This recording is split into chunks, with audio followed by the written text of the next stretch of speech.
তোমার ইচ্ছা হলো নাস্তা খাবা, নাস্তাতে খাবা আপেল বা কিছু দিয়ে, একটা ছুরি দিয়ে আপেল কাটতে গেলে কেটে গেল তোমার হাত। তাহলে কি পড়লো? রক্ত। কিন্তু রক্ত কি খালি রক্ত? লাল রঙের একটা তরল। রক্ত অনেক ইম্পর্টেন্ট একটা জিনিস দেহের জন্য, কারণ রক্ত পড়লে আমাদের অন্য দেহের থেকে বা অন্য জায়গা থেকে বা ব্লাড ব্যাংক থেকে আমাদের রক্ত আমাদের দেহে নিতে হয়। তো দেখি রক্তের মধ্যে কি এমন জিনিসটা আছে। রক্ত এটা তো একটা যে কোনো একটা টিস্যুর মধ্যে পড়বে নাকি? তো রক্ত আমাদের কোন ধরনের টিস্যুর মধ্যে পড়ছে? আমাদের টিস্যু মূলত চার প্রকার: স্নায়ু টিস্যু, নার্ভাস, মাসেল, পেশি টিস্যু, এপিথেলিয়াম, আবরণী টিস্যু, আর কানেকটিভ টিস্যু বা যোজক কলা। রক্ত মূলত এই কানেকটিভ টিস্যুর মধ্যে পড়ছে। ব্লাড, এটা হলো কানেকটিভ টিস্যুর মধ্যে পড়ছে। এই ব্লাড এর সাথে সাথে কি আমাদের দেহে আছে? হাড় বা তরুণ আসছে, অর্থাৎ কার্টিলেজ।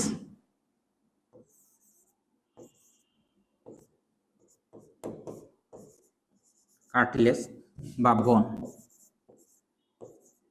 এগুলো আমাদের দেহে সংযোগ স্থাপন করে, অর্থাৎ এগুলো কানেকশন তৈরি করে, ওই জন্য এটা কি কানেকটিভ টিস্যু। কিন্তু হাড় তো হলো শক্ত, কার্টিলেজ এটা নরম, মানে কুসকুসে এক ধরনের পদার্থ, আর ব্লাড এটা হলো তরল পদার্থ।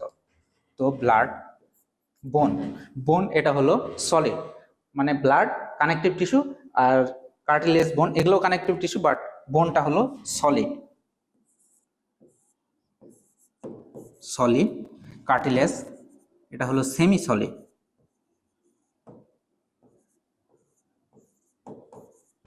আর এটা হলো লিকুইড। অর্থাৎ ব্লাডটা হলো তরল, যোজক,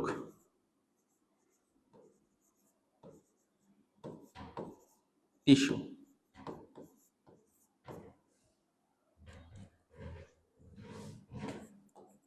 এখন বোনের মধ্যে এক ধরনের কোষ থাকে যেটাকে বলা হয় অস্টিওসাইট। অস্টিওসাইট। কার্টিলেজের এখানে এক ধরনের কোষ থাকে যেটাকে বলা হয় কন্ড্রোসাইট। কন্ড্রোসাইট। আর ব্লাডে কি? ব্লাডে থাকে কণিকা, আরবিসি, ডাব্লিউবিসি, প্লেটলেট, এগুলা। আরবিসি, ডাব্লিউবিসি, প্লেটলেট, এই টাইপের। ব্লাডের মধ্যে লিকুইড। আচ্ছা, লিকুইডের কাজ কি? আমাদের দেহে অনেক ধরনের আয়ন আছে, যেমন sodium ion, potassium ion, magnesium ion. এই লিকুইডের মাধ্যমে এটা পরিবাহিত হয়। সোডিয়াম, ম্যাগনেসিয়াম, অর্থাৎ আয়নস পরিবাহিত হয়। আচ্ছা, তাহলে ব্যাপারটা হলো রক্ত হলো মূলত তরল যোজক টিস্যু। এখন আমাদের হয়তো বা তোমরা শুনে থাকবা যে সেন্ট্রিফিউগাল মেশিন, এটাতে কি করা হয়? আমাদের রক্ত পরীক্ষা করা হয় মূলত এই মেশিনের সাহায্যে। একটি সেন্ট্রিফিউগাল মেশিনে একটা টেস্ট টিউব নিলাম, ওই টেস্ট টিউবে নিলাম ব্লাড, দিয়ে সেন্ট্রিফিউগাল মেশিনে যদি আমরা এটা ঢুকাই, প্রতি সেকেন্ডে এটা 100 বার বা 200 বার একটা মানে নির্দিষ্ট বার এটা ঘুরাতে থাকবে। ঘুরানোর ফলে কি হবে? ধরো ওই টেস্ট টিউবটা আমরা মেশিন থেকে বের করে বাইরে দেখছি, আমরা প্রথমে দেখতে পারবো উপরের সাইড, এখানে মূলত 3টা পর্যায় বা লেয়ার তৈরি হবে। একটা উপর, তারপর একটা ছোট্ট লেয়ার, আর একটা নিচ। প্রথমে থাকবে হলো প্লাজমা।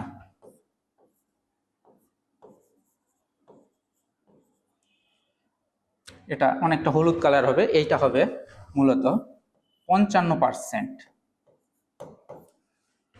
উপরে এইটা হবে 55%।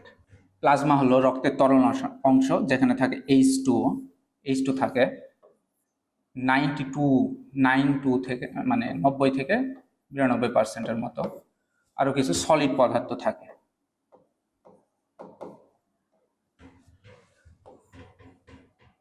পানিটা মূলত এভাবে লেখা যায়।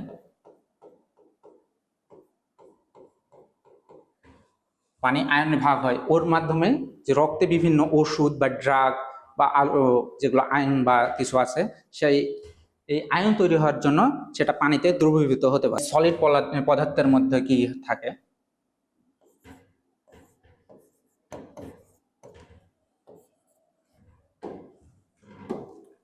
সলিড, এইটা জৈব পদার্থ হতে পারে, আবার অজৈব পদার্থ হতে পারে।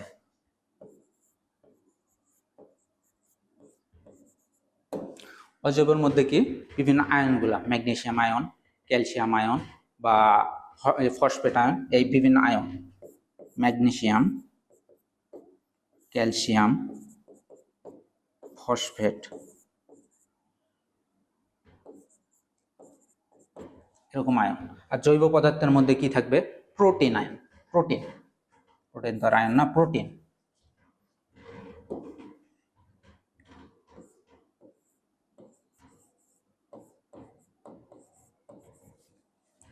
তাহলে জৈব পদার্থের মধ্যে মূল জিনিস হলো প্রোটিন।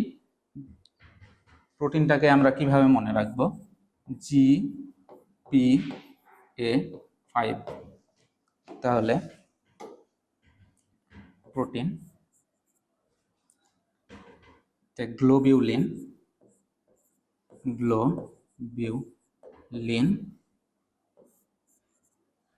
প্রোথ্রম্বিন,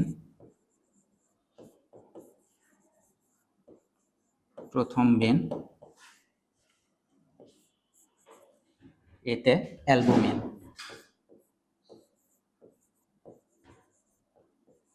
আর 5 দিয়ে মনে রাখবো ফাইব্রিনোজেন।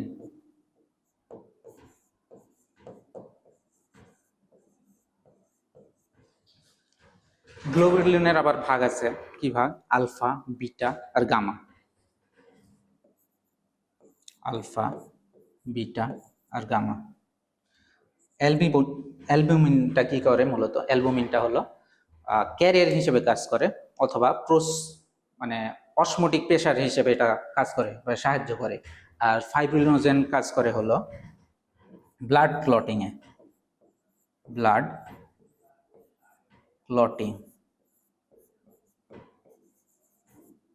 তাহলে উপরেরটা কি ছিল? প্লাজমা, আর নিচের এটা হলো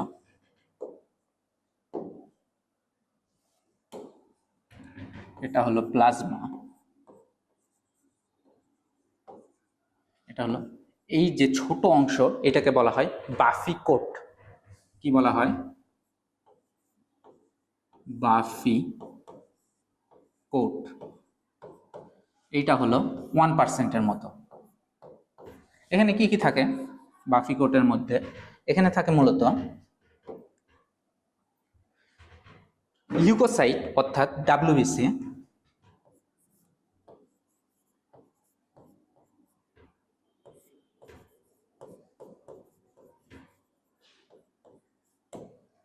আর কি থাকে হলো প্লেটলেট বা থ্রম্বোসাইট, অনুচক্রিকা।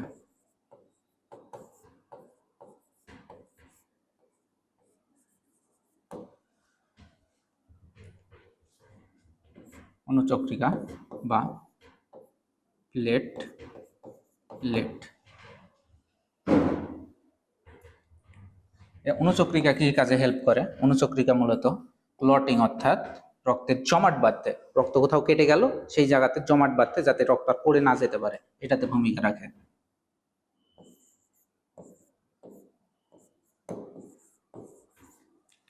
আর নিচের মূল অংশ এইটা হলো RBC।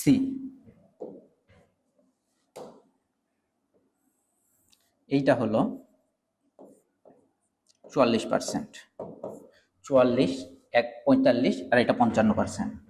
আচ্ছা, RBC এইটা পরিমাপের প্রক্রিয়া, অর্থাৎ শতকরা কত ভাগ RBC থাকে একটা তরল পদার্থে, মানে রক্তের মধ্যে, সেটাকে আমরা হেমাটোক্রিট পদ্ধতিতে বের করতে পারি। হেমাটোক্রিট।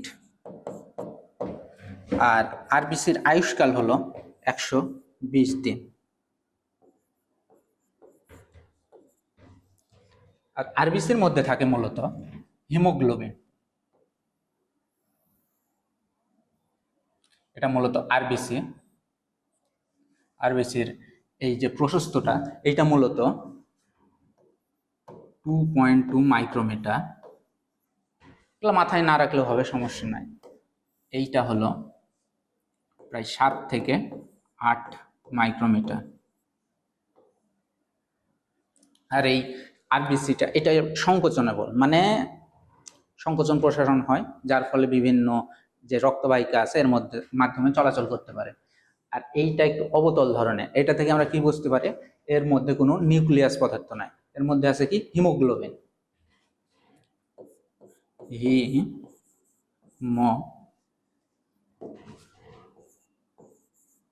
হিমোগ্লোবিন এটা দেখতে মূলত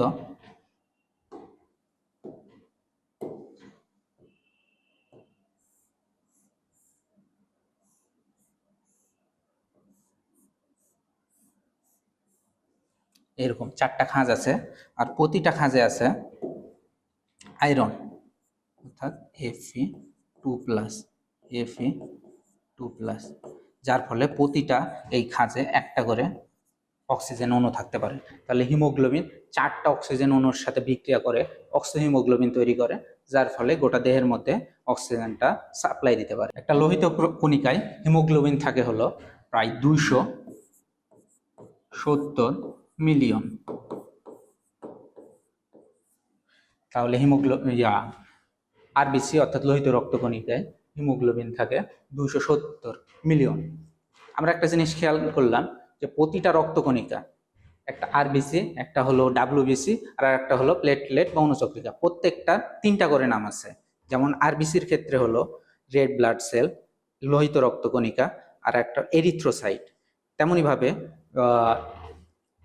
আর একটা হলো হোয়াইট ব্লাড সেল, শ্বেত রক্তকণিকা বা লিউকোসাইট। একইভাবে অনুচক্রিকার ক্ষেত্রে অনুচক্রিকা, প্লেটলেট এবং থ্রম্বোসাইট।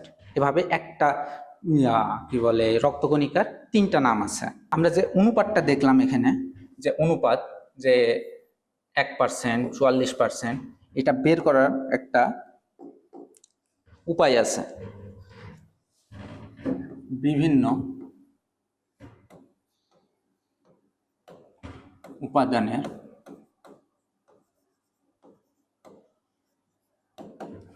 অনুপাত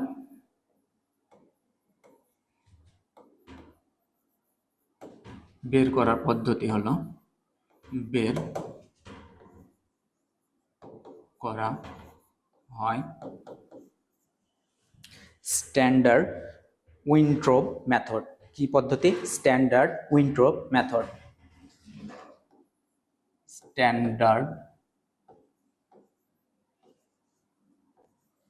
উইনট্রোপ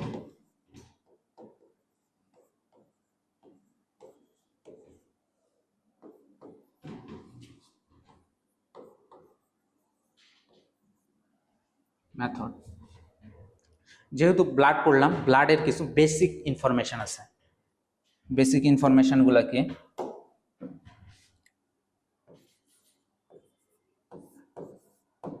যেমন পিএইচ,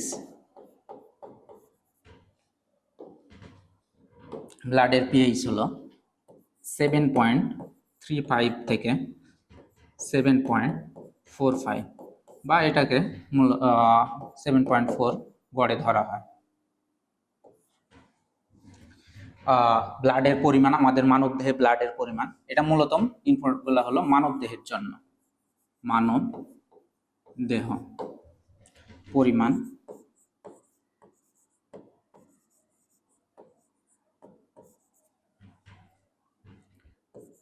5 থেকে, পুরুষের ক্ষেত্রে পুরুষ 5 থেকে 6 লিটার, মেয়েদের মানে মহিলাদের একটু কম থাকে, হাফ লিটার কম। মহিলা 4.5 থেকে 5.5 লিটার। আর রক্ত, এটা আমাদের মানব দেহের মোট ওজনের 8%। এইটা মোট ওজনের 8%। তাপমাত্রা,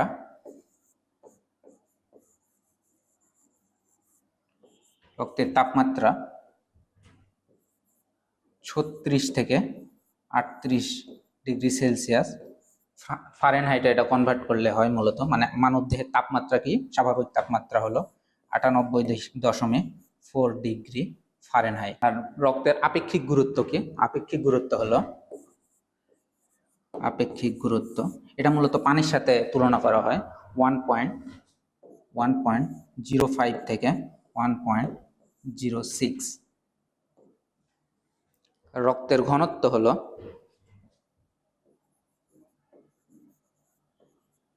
1.06। আরেকটা ইনফরমেশন আমাদের মাথায় রাখলে ভালো, যে রক্ত এটা নিউটনের সূত্র মেনে চলে না। রক্ত নিউটনের